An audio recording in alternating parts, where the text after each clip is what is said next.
Bab 076. Setelah itu, Sari keluar dan memesan ojek online.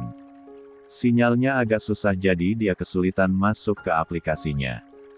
Saat sedang menunggu di pinggir jalan sambil menunduk memandangi layar ponselnya, tiba-tiba ada pengendara motor yang melewatinya dan menerjang genangan air di dekat kaki Sari.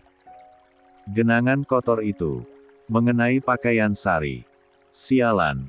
Berhenti woi. Sari berteriak ngegas. Pengendara motor itu berhenti dan membuka kaca helmnya. Rupanya itu Elang.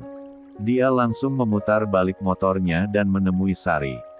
Dia tidak menyangka akan bertemu Sari di jalan. Sari menghela napas panjang. Lo lagi.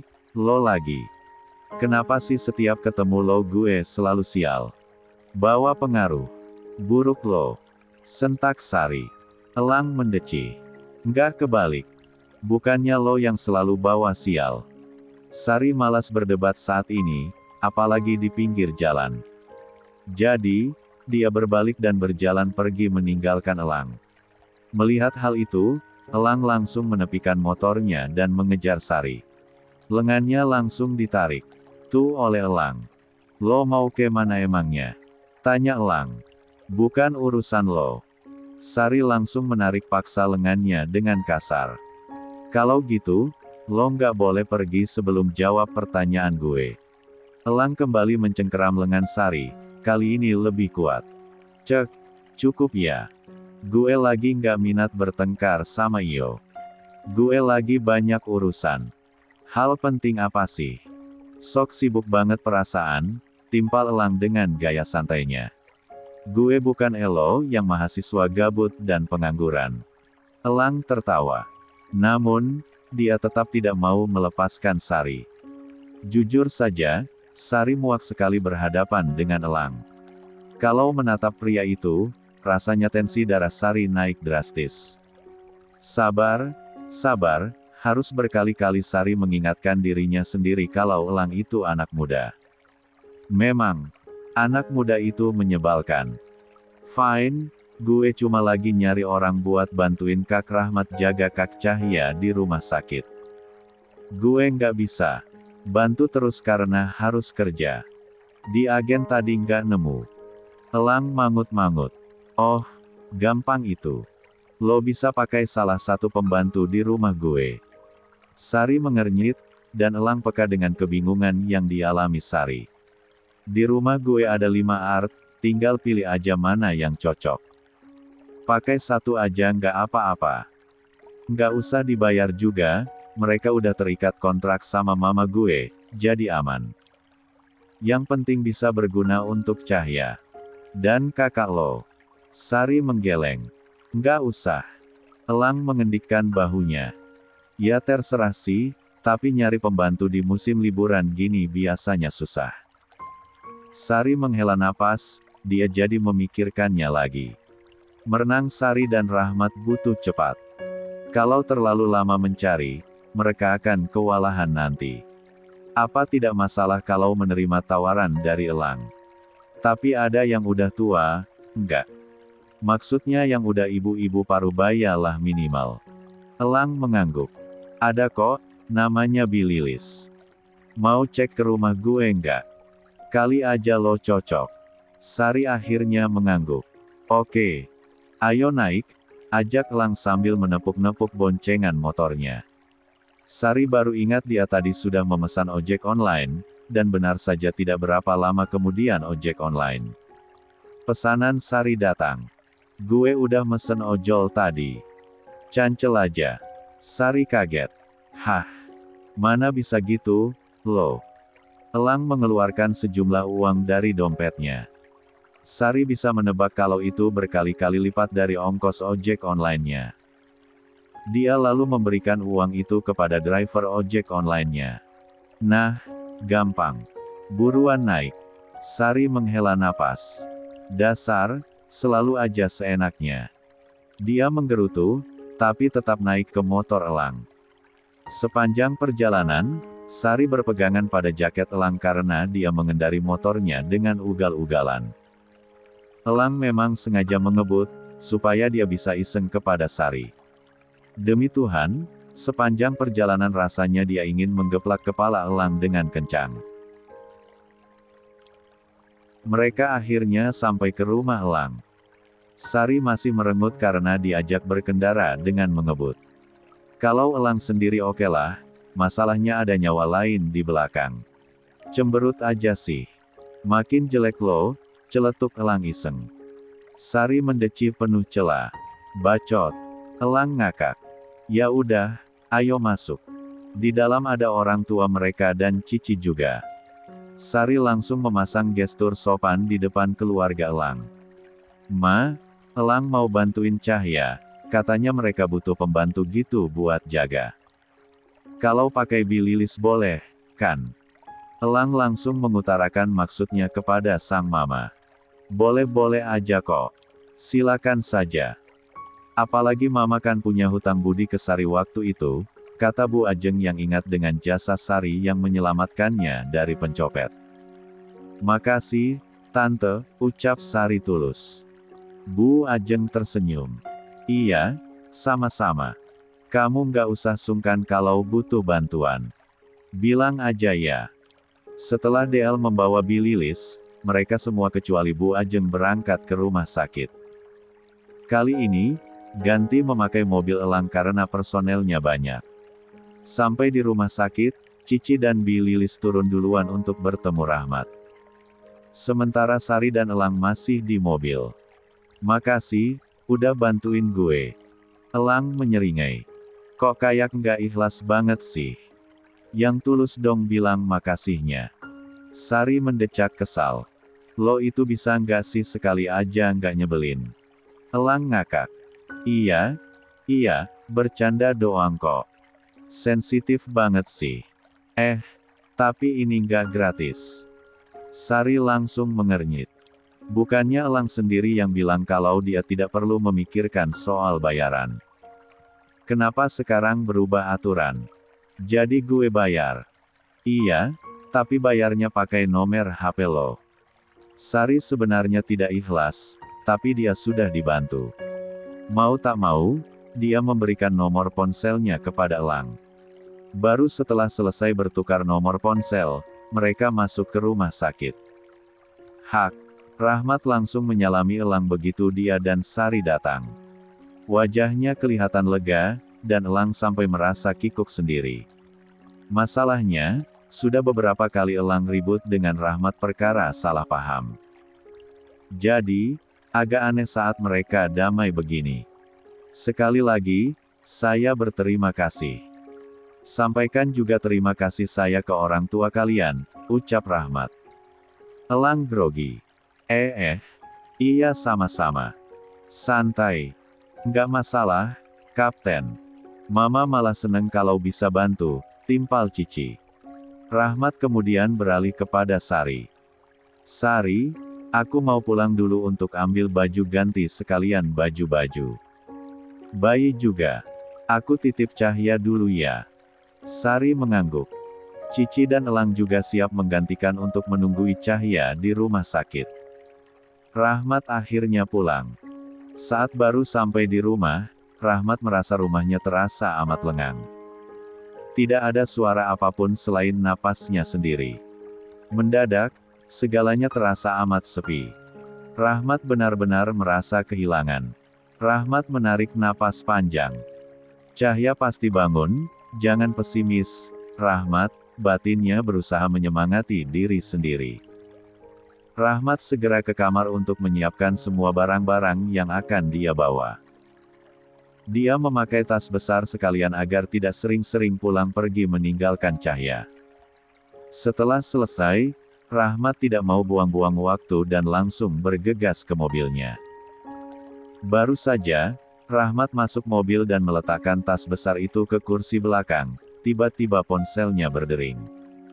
Sari menghubunginya. Halo, Sari.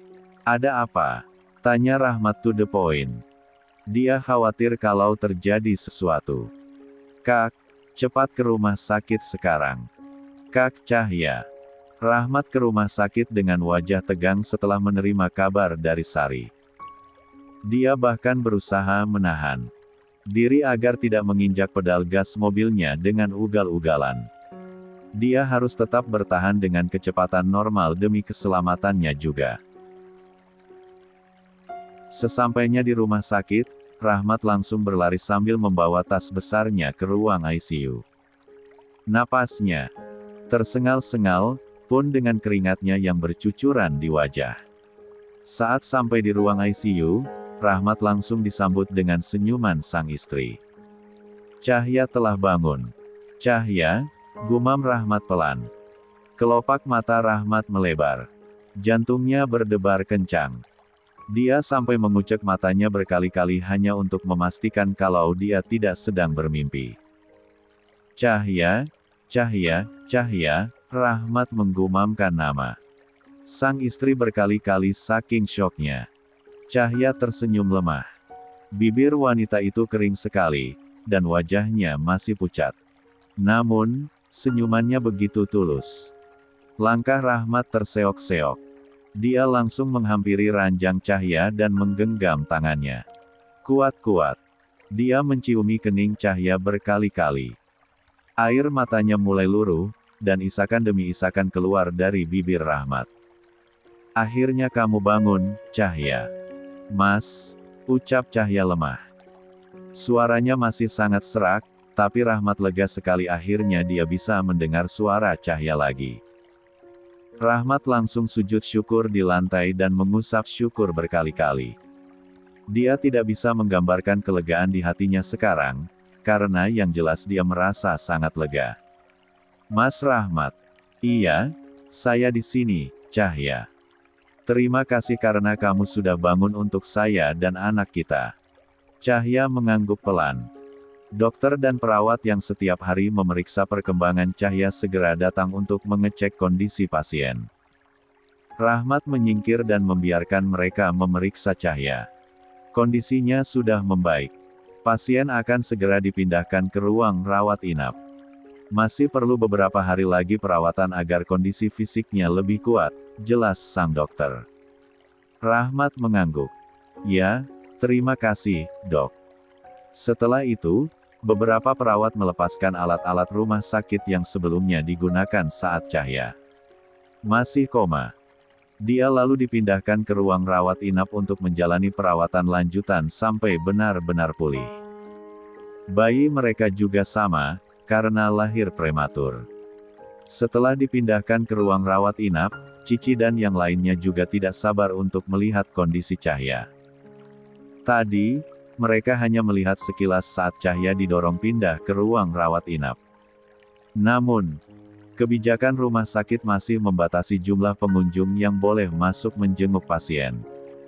Pihak rumah sakit membatasi hanya 2 orang saja yang boleh masuk dalam jangka waktu tertentu.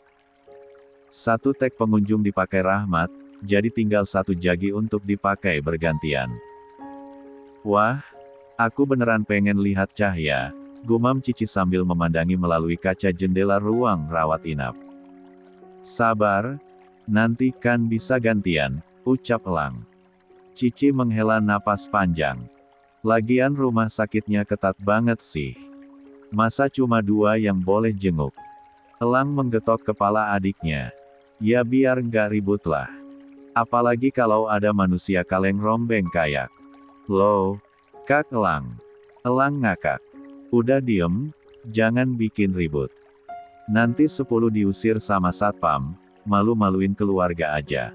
Cici merengut kesal. "Iseng banget sih. Ngaca, Ci. Elu yang paling iseng. Udah nggak usah ngambek gitu, kalau nanti kondisi pasien udah baikan juga pasti bisa diizinkan masuk lebih banyak.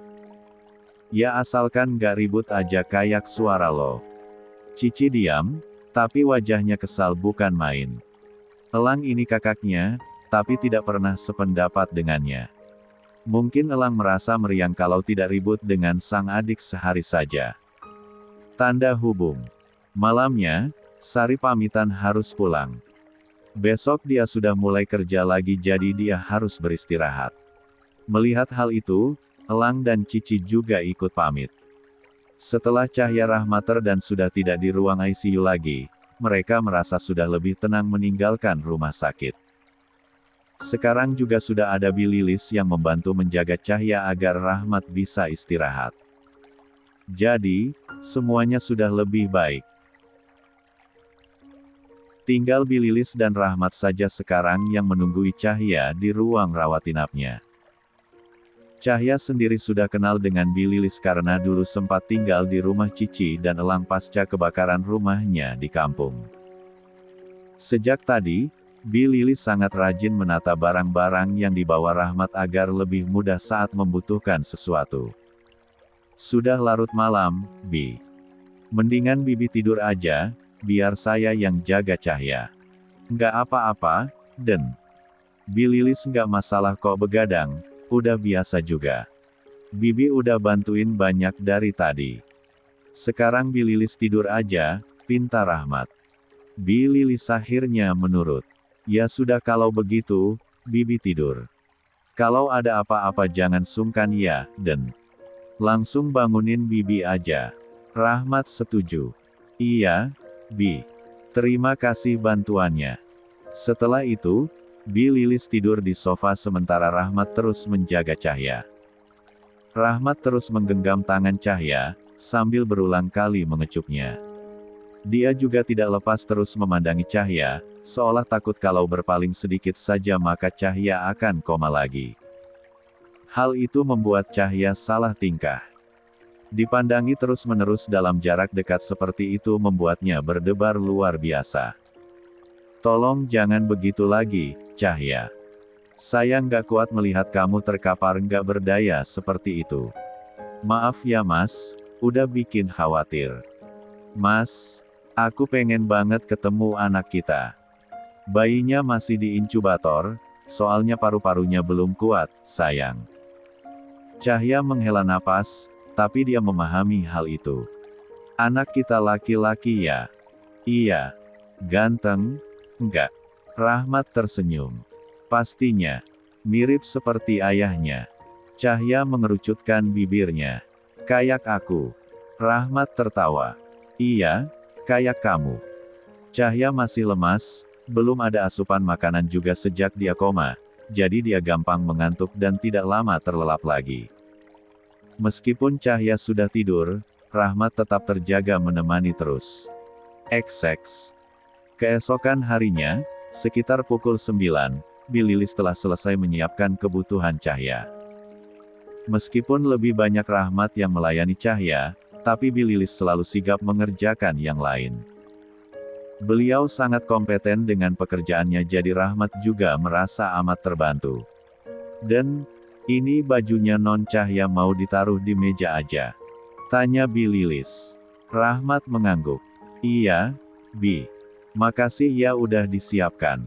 Sama-sama, Den. Bililis mending sarapan dulu ke kantin, sekarang udah kesiangan buat sarapan. Dan Rahmat bagaimana? Dan Rahmat juga belum sarapan dari tadi. Rahmat tersenyum tipis. Saya nggak apa-apa, Bi. Nanti saya nyusul. Atau mau nitip aja Den. Dibungkusin gitu. Rahmat menggeleng. Nggak usah, Bi. Nggak apa-apa kok.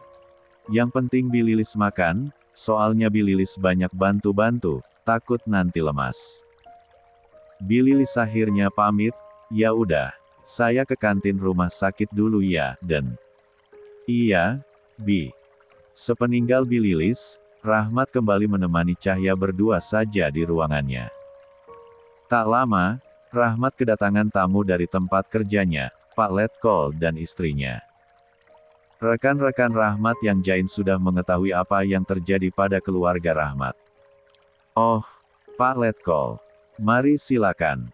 Istri saya sudah Rahmater sekarang. Pak Letkol dan istrinya membawakan bingkisan untuk Rahmat dan Cahya, lalu menjenguk sebentar karena mereka juga sibuk.